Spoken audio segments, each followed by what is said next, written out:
I can't wait to meet you in person and have some conversations.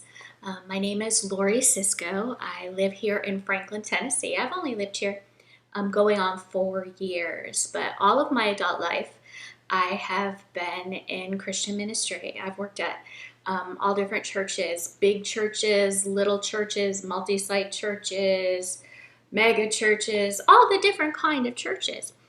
And right now, I'm kind of in this transition in between period where I find myself not working for a particular church. I used to pastor a little church in downtown Nashville at 6th and Shelby, so it was near the government assisted living, and I had a lot of golden agers that I ministered to there, and I loved that, and I loved them. Um, and after I left that, I was really scared because I'm a people person, and um, I love to talk to people and be with people. And my kids are graduating, and they've graduated college. I really only have one child of my four living at home full time, and he is a junior at Franklin High School.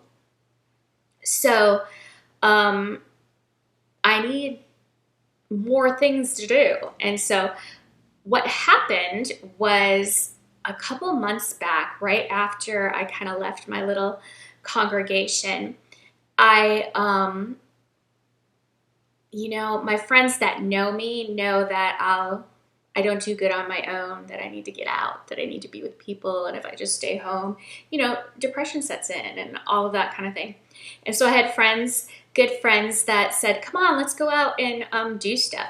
And so I had one friend in particular, and she asked me, since I was not having the responsibility to pastor a church right now, would I basically pastor a friend of hers who wants to know about the Bible?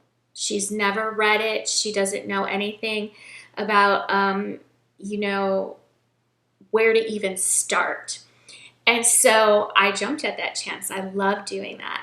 And it kind of just took off from there, from one person making that initial connection and just finding out how amazing it is just to talk with people in a setting that's not a church setting, that's not like a typical Bible study, or have people kind of all wondering about each other, or you're thinking if people are judging you. And I found out a lot of things.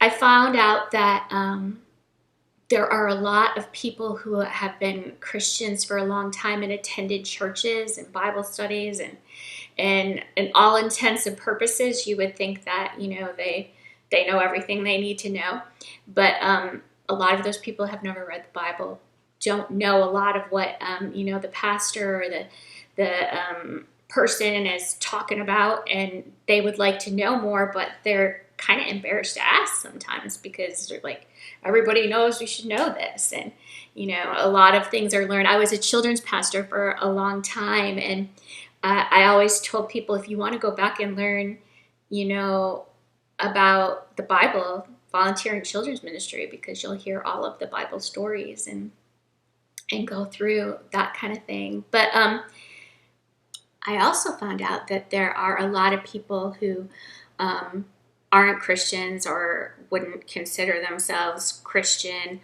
or believers or anything like that, that they want to learn stuff about the Bible. I mean, really just even to see why Christians act the way they do, so they can understand maybe a little better and, make progress towards unity and get past some of the polarization.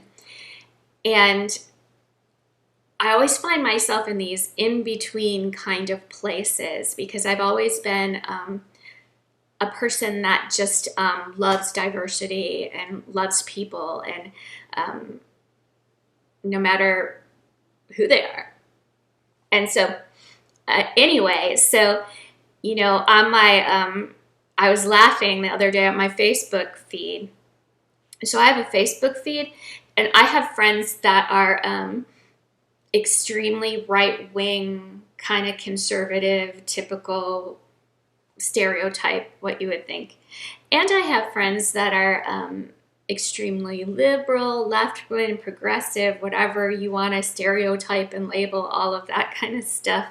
But my Facebook feed is kind of hilarious. I'll have, one quote about something that's going on, and then I'll have like the exact opposite point of view. And a lot of times, both sides of these issues quote stuff and use stuff from the Bible, and neither side ever gets it quite right.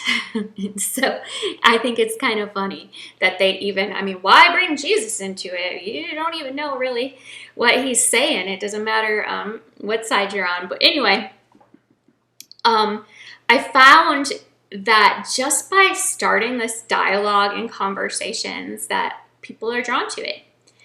And so I have a group of Zoom women that are from like 5 different states right now. And we meet on Monday night, and we started on Zoom, and we started going through the Bible in a year. We started with some curriculum that we found and bought, and quickly realized that that curriculum wasn't answering the questions people had. So I started developing my own conversation-based way to take us through the Bible. And it's a year-long process if you wanted to go through the whole Bible. You do not have to do that, by the way. And so I've created that. So I'm at the point now where I'm ready to extend the invitation to others. And so that's why you probably seen my Facebook or text or something like that saying that some new groups are starting. And I was originally going to just add people into the existing groups. There's the Zoom group, and then there's 2 in-person groups in Franklin.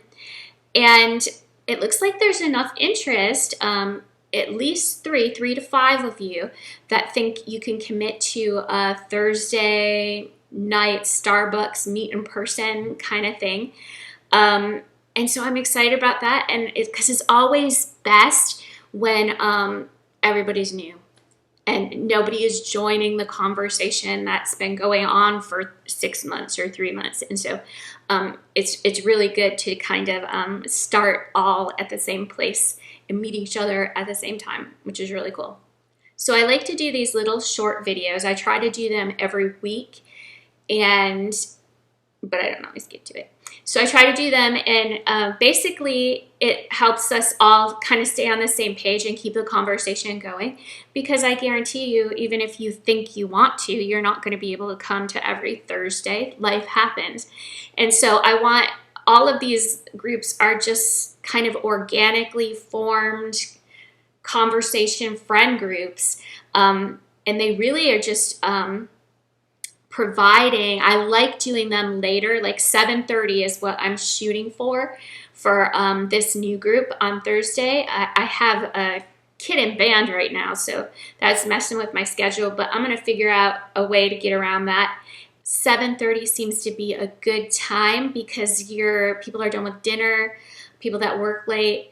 Generally by 7:30 in your evening routine, you can slip out for an hour or so and just have some unwinding, relaxing time. And that's really what this is. It's just a safe place for your soul. And sometimes it ends up just being myself and one other person, and those are often the best conversations that are had. And so I also find it kind of helps to do the little video and you see it before we meet, because it's like conversation starters, and you can start to think about what we're going to talk about. And what we're going to start with is we're just going to start with why are there so many Bibles?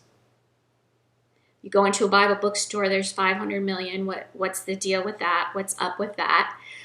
So if you have a Bible at your own house, look at it. Here's usually on the side or on the front cover, it'll say the version that it is. And this one says NIV. So look and see what you got, or bring it to me, and I can tell you about that Bible, and I can show you some things in it or tell you about what, if you had questions.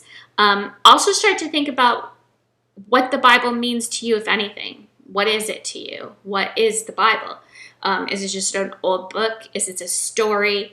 Is it a conspiracy to keep women in submission? I've heard that. I've heard them all.